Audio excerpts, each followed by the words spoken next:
Welcome back to the YouTube channel. We are back at it again, and we're going to be reacting to another Jubilee video, men's rights activists versus feminists. Let's dive right into it. So let's jump into our discussion between feminists and men's rights activists. Men already have all their rights. If you agree, step forward.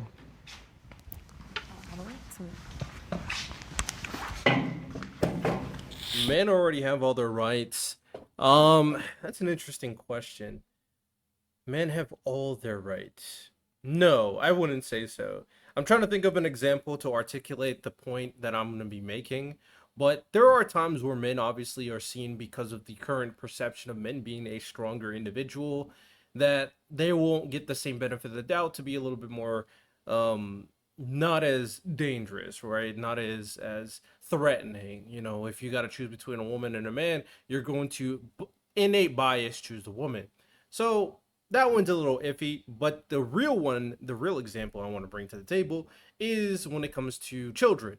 In terms of that, in terms of fathers being able to get proper custody or not being taken advantage of due to the child support system and divorce, men definitely do not have equal rights in regards to that as of right now. So that is the key one. I'm sure that's what they're about to bring up. Let's start with you. I hate the name men's rights activists because it does imply that as if our rights are being taken away. The problem that men face is more existential. The patriarchy conditions men, or assigned male at birth people, to pretty much just keep your feelings shut down. By age 10, your feelings don't matter. And then 12 through 13 and onwards, you just don't really feel like you matter much as a person. And I don't think anybody's disagreeing with that. Our rights aren't really under attack. Meanwhile, half of Congress hasn't codified Roe v. Wade. They're trying to control women's bodies, and it's just ridiculous. Like, our rights aren't under attack, but a lot of women's rights are, and I think it's important that we fight for that. Right. I also think that there's a difference between like rights and inequalities. Yeah, of course. So I don't think that my rights being taken away. I think that's just an effect of patriarchy. I agree. We're not like losing our bodily autonomy. We're not, you know. Rights and inequality. I'm gonna let it go. I don't think there's an inherent difference between those things personally, but I don't care too much. Let's speed this up. Fearing for our lives walking down a dark hallway, you know? So I don't think they're comparable. I agree. Yeah. Yeah, I think when you look at most of the world's leaders are men, most judges are men. Look at even our Supreme Court, there's 9 judges, and how many are women? You know, it's the fact that women had to fight and ask to, in 1974, get access to have their own bank account. Like, that's absurd. That's absurd. That here, so. You know, just because there's a little clause in the Constitution that says all men being equal. Disagreeers, but I ask that we listen to what they have to say before we disagree with them. So the perspective that I come from was about 3 years ago, I wanted to know why men didn't want to get married anymore. I kept hearing men say, I don't want to get married. And it kind of took me down the rabbit hole of family court.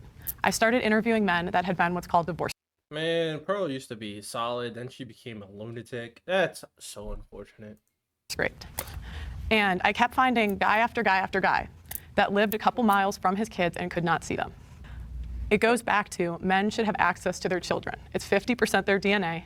They should get 50% custody off the bat. And right now, 90% of the time, women get custody.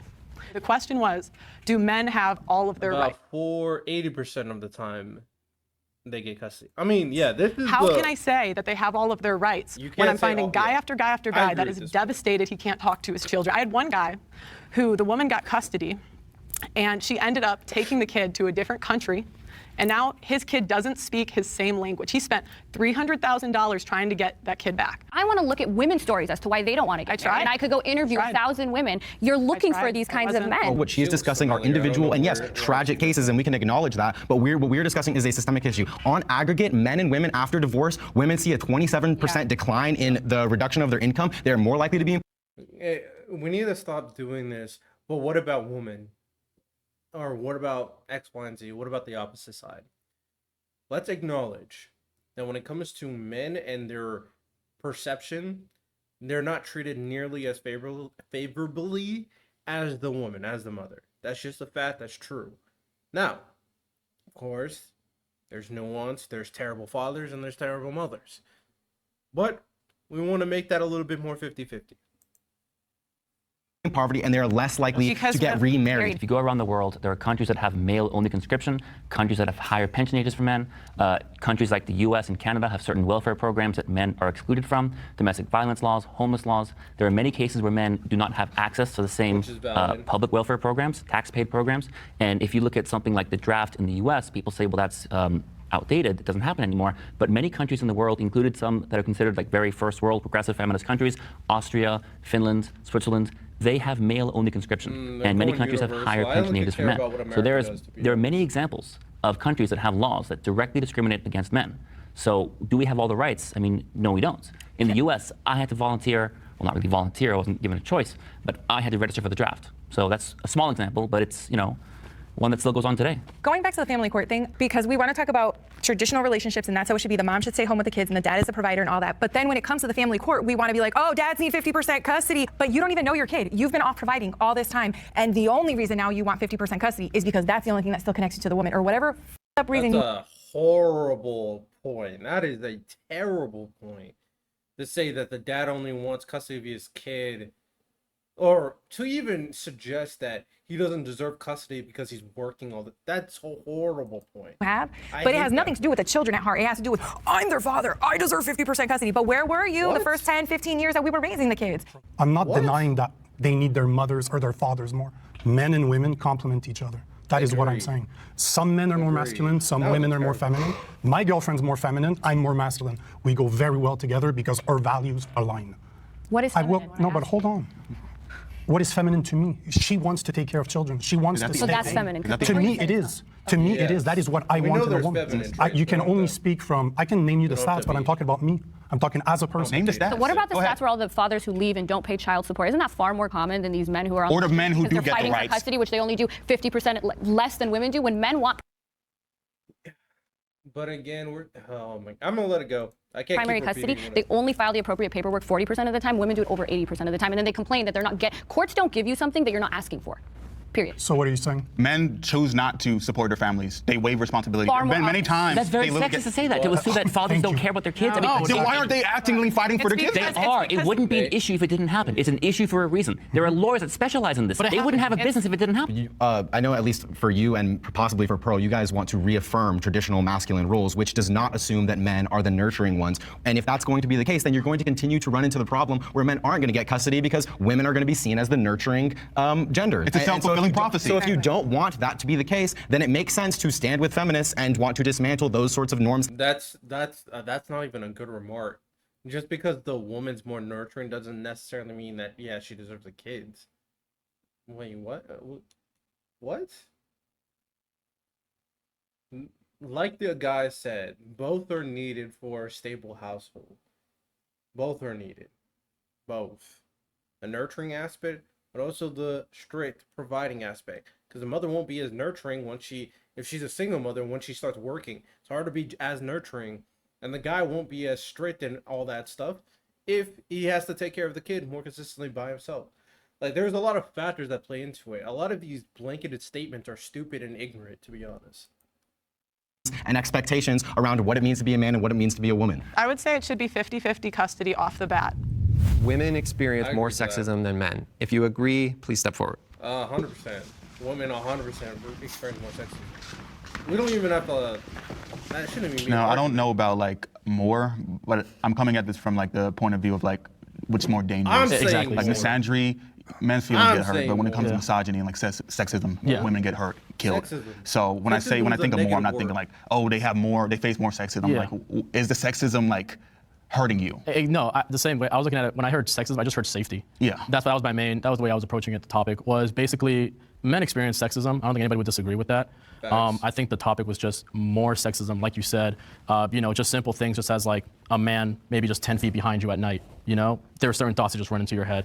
Just simple ideas such as being treated differently in the entertainment industry versus how as a man.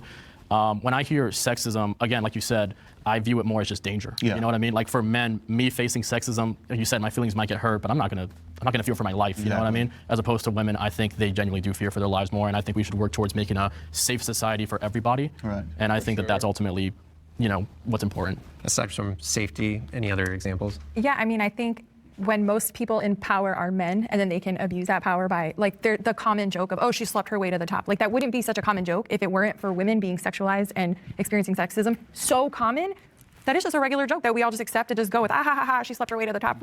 Like, it's funny. Like, it's clear that since men have so much power, and not only that, but men are bigger than us. So if they want something from us at any point, they could just take it. They can. And a lot of times they do. I mean, and you just have to sit there and take it. Men are each other's worst enemy. I feel like a lot of the sexism that men face that really impacts them is from other men.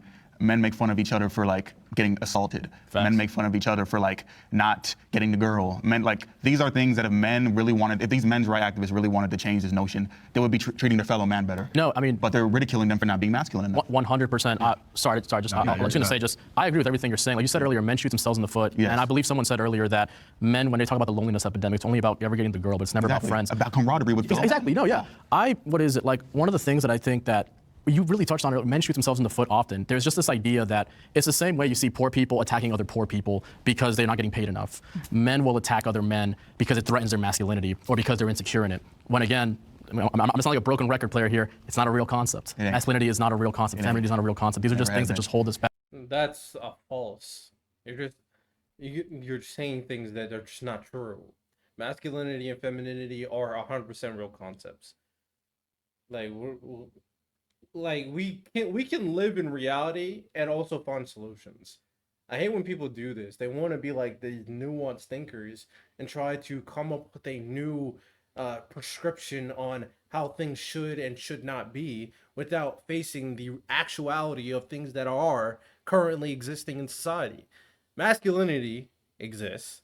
Femininity exists. I can go down the route on how biological traits created certain masculine behaviors, or I could go into how current social societal norms have been created via masculinity and femininity. Like, don't gotta lie to prove a point. Back.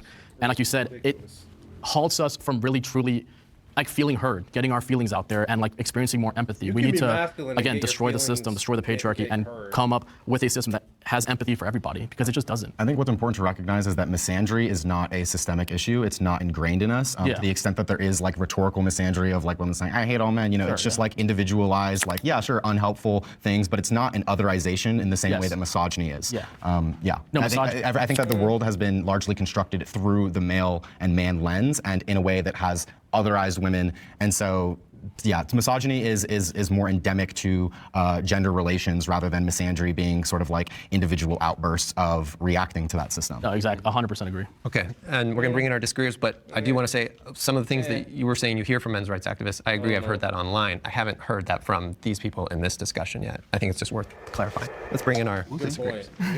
We don't need to make a... You start? Yeah, go for it. Okay, so I would disagree that you say misandry is not systemic. Cultural misandry is evident in a lot of the laws that neglect men. Misandry is why homeless men don't have as many shelters. It's why we don't take male victims of domestic violence as seriously. It's why men's health care is underfunded.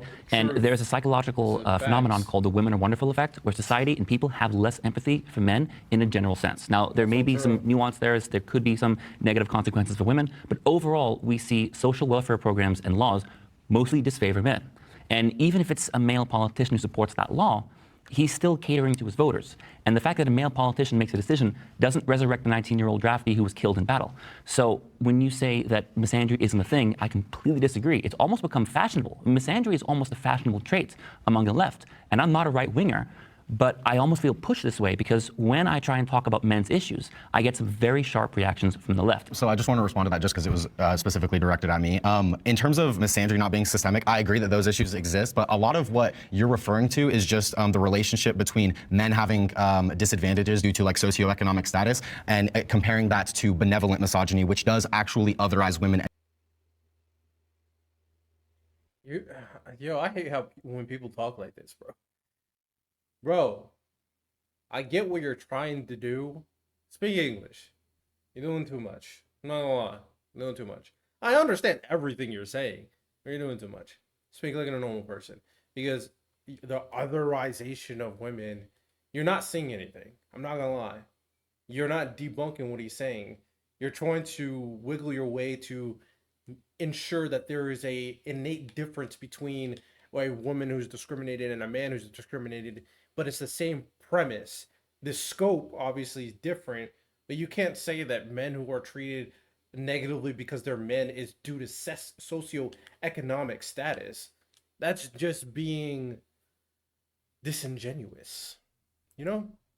And is a form of dehumanization that they should be specially cared for and specially undertaken. There was a study out of the University of Chicago in 2005 that found that when you actually diversify the amount of judges in a court, sex-based discrimination lessens. So the reason why misandry isn't systemic is because we don't live in whatever the opposite of we don't live in a matriarchy, right? So men do things that of course disadvantage other men, but it's not because they're men. They're not being discriminated because it's due to them being like poor or whatever other sort of specific situation that they're in. And I just want to add that like the reason there are women-only spaces or women-only shelters is because men are the perpetrators of most of the crime. Now they're also the victims of a lot of the crime, which is why I didn't agree with the prompt, because I think it is that sexism. Like they did touch on it and he did touch on it, that like, oh, men are supposed to never back down from a fight. I even hear things like, oh, if men should have to know how to fight, men should have to be aggressive, and so these women-only spaces is because women, most of the crime that's done on women is from men. So it's a safer place for women when there are no men around, especially when women that are homeless or at the bottom ranks of society. Well, I don't disagree that we need a women's only space. I'm just saying there is a lack of men's space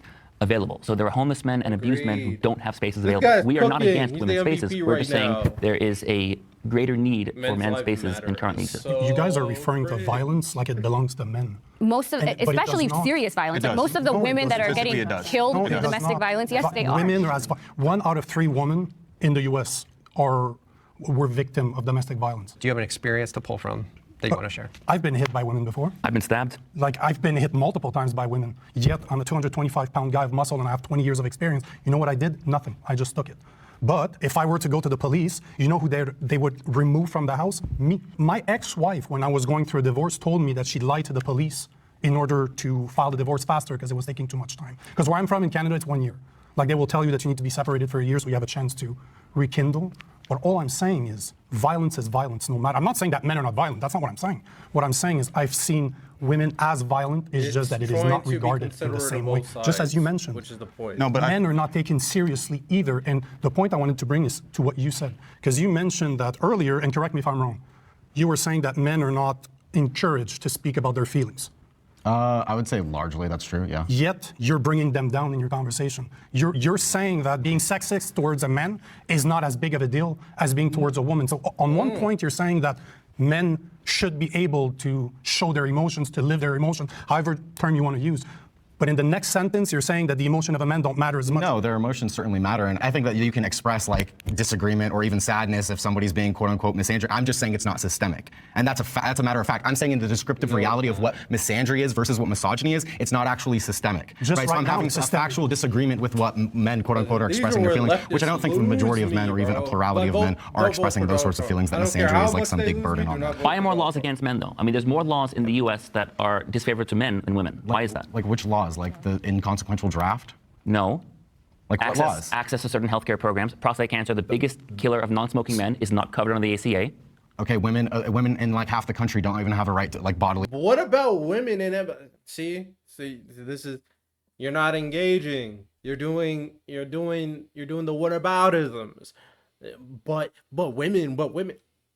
That's I'm gonna move on. I don't like this guy. I'm gonna move on. Let's go to a different prompt.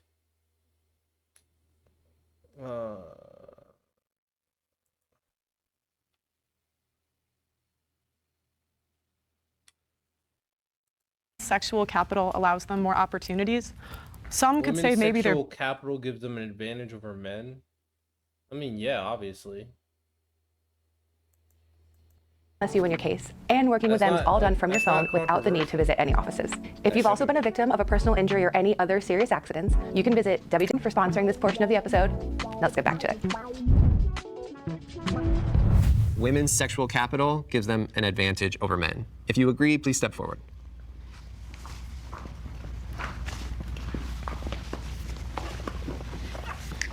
So I would say that women's sex. Is this guy a feminist? Like, he's not. Where is the men's right? Like, I don't need him to be a contrarian, but he's only sounded like a feminist this entire time. I'm not gonna lie. Where's the men's rights? Sexual capital allows them more opportunities. Some could say maybe they're bad, like in terms of sex work, right? But women make much more in sex work. Also, I've managed both male and female on social media. It's a lot easier to blow up as a chick. So it gives you more opportunity. I don't care about any of that. In terms of when it comes to sexual capital, to be honest, I don't even know what that means. I'm assuming it can mean one of two things: using sex appeal to gain an advantage in terms of, business, or in terms of general societal norms, or using it to gain an advantage in terms of, interpersonal relationships. I don't really know. And why do you think it's easier for women to blow up on social media? Because it's looks based. So. Because men are savages. Men love pretty women. It's really that simple. And as you said, like, actresses do. Sorry. OnlyFans would be the perfect example. That really does not normally work for men, but it works for women extremely well.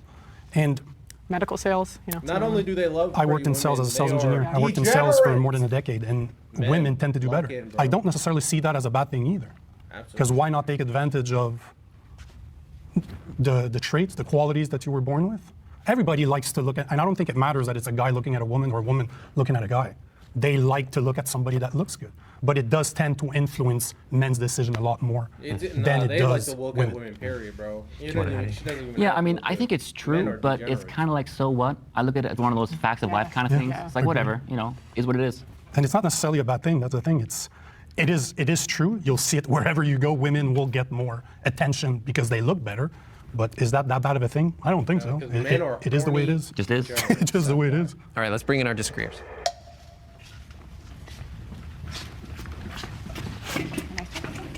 Okay, so I feel like this is perfect for me. So I am a top OnlyFans creator, and I'm also a lawyer, which is a very weird, You're a perfect person to I'm a perfect person to talk about this. And she's a top OnlyFans, and she's a lawyer.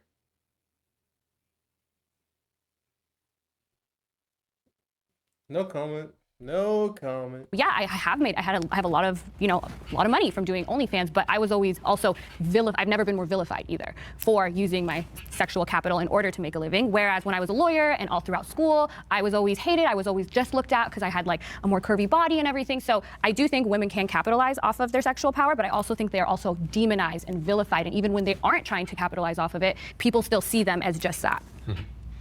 We also see cases of like porn stars dying.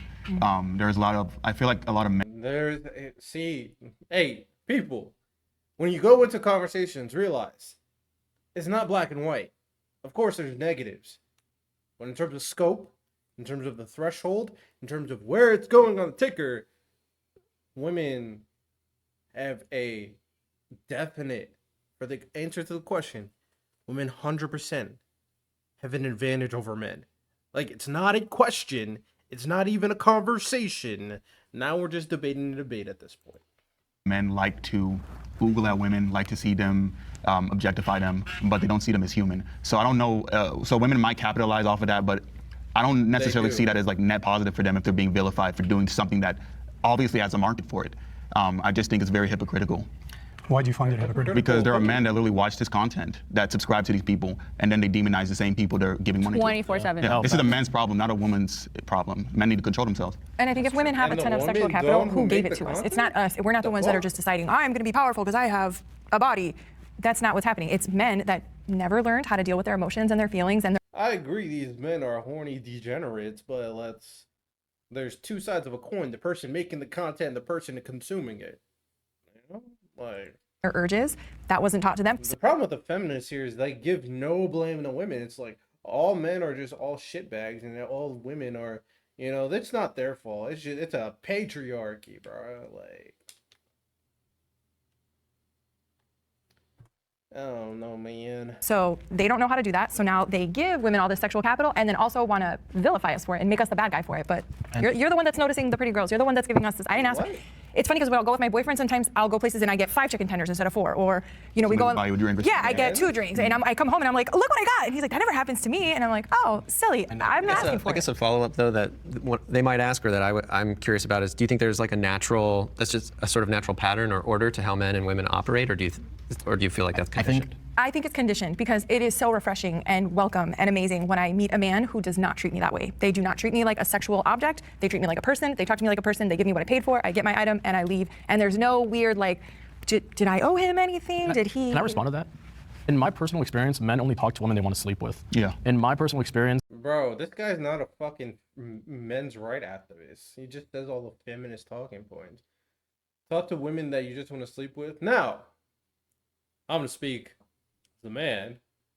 Do I just talk to women that I want to sleep with? In terms of random women, I mean, if I'm in the dating scene, then yeah, of course. I mean, that's what dating's for, right? To an extent. Sure. In terms of other women, I talk to a lot of women professionally, and I don't want to sleep with them. I talk to a lot of women for content, and I don't want to sleep with them. I have friends that have wives, and I don't want to sleep with them. So like, what? Like, I don't know what I don't get what you're trying to do here. And because of that bullshit, I threw an interception. Oh, women have to be attractive on top of their job. You can't just be a lawyer, you have to be an attractive lawyer. You can't just be a dentist, you have to be an attractive dentist. I think when men talk about sexual capital in women, it's because they literally ignore every other woman in that area. There's like this concept of like men get put in the friend zone, women get put in the zone. So do you think that, you know, some of what I heard is it is what it is. Men are attracted to beautiful. Yo, this men's right activist is chatting. He's just speaking on the lens from like this depressed dude. Let me chill. Let me not cook him. But he's not a men's right activist. That was a lie. He has not said anything positive about men a single time. Beautiful women. So there's kind of a natural order argument. This is just the way we behave. Most replays. Off of interviewing a bunch of OnlyFans models, and they'll tell you that. A lot of them do. They say some of the top OnlyFans creators aren't attractive at all. And I ask for So it's pretty. That's subjective. Clearly not. I think Trisha Paytas. I have a question. Yeah. You say being a sex worker is easy, but look at I know you love statistics. How come most OnlyFans women don't earn a living off Because that? they don't make a lot of because money. they don't care about money. They like attention, and that was the big thing when I interviewed a bunch off of interviewing a bunch of OnlyFans models, and they'll tell you that. A lot of them do. They say, I just enjoy taking off my clothes on camera. Well, let's hear from somebody who has experience. Do you want to respond to that? That's absolutely not true. I mean, just to use my anecdotal experience, I didn't even have social media before I started OnlyFans. I didn't have an Instagram. I do not care about attention. I just wanted to make a lot of money, which is why people do OnlyFans. Why would they want to get attention? A lot of it's negative, too. A lot of people hate you. A lot of people think no one's going to marry you, blah, blah, blah. I don't believe those things, but I'm also able to advocate for, I'm a lawyer, so I'm more gifted in being able to combat that rhetoric. These girls are not. And a lot of these girls that are going into this, I'm the exception. They don't have other options. I mean, am I supposed to feel bad? I don't. I don't care. Like, I'm not gonna lie. I don't feel bad for you. You chose this life. That's up to you. There's pros and cons. You put yourself in the limelight and you make your body as your selling piece. I mean, people are going to criticize and people are going to get horny off of it. You can only get so much sympathy for that stuff. I mean, at this point, we're just, I'm gonna let her finish. They're not super educated. They don't have other avenues to try to make a living. And then a lot of them, when they do go in this, when you say it's easy, it's not easy to make a ton of money on OnlyFans. I had to do a ton of marketing. I had no social media following ahead of it. You could say, okay, well, you look a certain way or whatever, but a lot of the women that enter this, if it was so easy, they wouldn't be not making money. Well, I would disagree that there's no other option. You guys can get jobs just like the men. And number two, I look at what people say versus what they do. You might say that you didn't care about attention, but I look at the way you behave and dress, and it would indicate otherwise. What counts as a real job to you, Pearl? And you're more scantily clad. Okay. So why? What are you looking for? Attention? Ooh.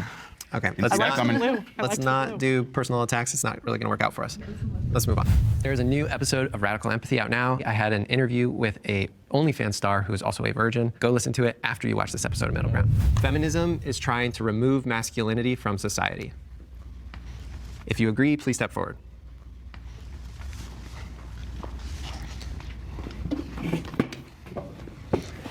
All right, Aiko, start us off. I think the best thing to say is probably that they're trying to be masculine. So they're trying to remove what masculinity is today and replace it by a version of femininity that is masculine. Who's they? Feminists. Okay. I thought that's who we were talking about. Got it. Yeah. I think that feminists are against anything that's actually masculine. So they're trying to get rid of it, is what you say. But I think it's more than that. They're kind of replacing it. They're kind of trying to redefine what masculinity is. So, you know what? Probably the better answer is traditional masculinity is being replaced by something that is not masculine at all.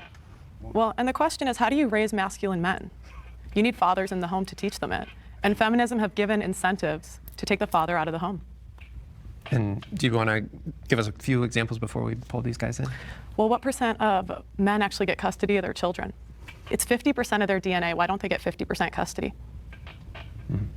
All right, let's bring in our disagreeers. Men typically get custody of their children way more often than not. When a woman rightfully and honestly gives her experience of domestic violence in the marriage, she's more likely to lose custody of her children. There is no issue with men getting custody. That's not true. That's absolutely not true. You're just making numbers out of your... What percent of the time do men get custody of their kids? At least 50% of the time. What you're thinking about? That is not true. Men don't fight for it. They admitted 77% of the time. 90% of the cases do not even go to family court. Yeah. No, but Well, the I just question wanna is hear her why. response. And that's I had the same thought when I first heard it. I would ask, like, why aren't men fighting for custody? But the problem you get is the lawyers will tell them not to even fight because it's so expensive, and you have a 10%. That's not true. And you have a 10%. Men don't even file the appropriate paperwork. Why are you blaming feminism for that? Wait, I think The statistics and the numbers that you're thinking of and that you're talking about are from the 70s. It was from a psychologist, Dr. Gardner. He was the one who invented the term parent alienation, and he was very biased in gearing it towards women. He was later discovered to also be defending pedophilia. The parent alienation has never... What does that have to do with men not getting as much custody as women? That has nothing to do with the study. That's just data. What? What are we doing? What are we doing? Like, I don't think I can watch the rest of this. I'm not gonna lie. I am tuned out. This is just like, this is not. The feminists are just not really engaging with the struggles of men. They're doing exactly what, like, the men's activists are saying. And there's only 3 men's activists. The other guy's a feminist. So that's all I gotta say. Where do I lie? I'm not a feminist. I'm not really a men's activist either. I think we can create a better situation for both. We just got to be honest in terms of the circumstances. That's simple as I could put it. Appreciate you guys just watching, of course. You have a good one. Take care and peace.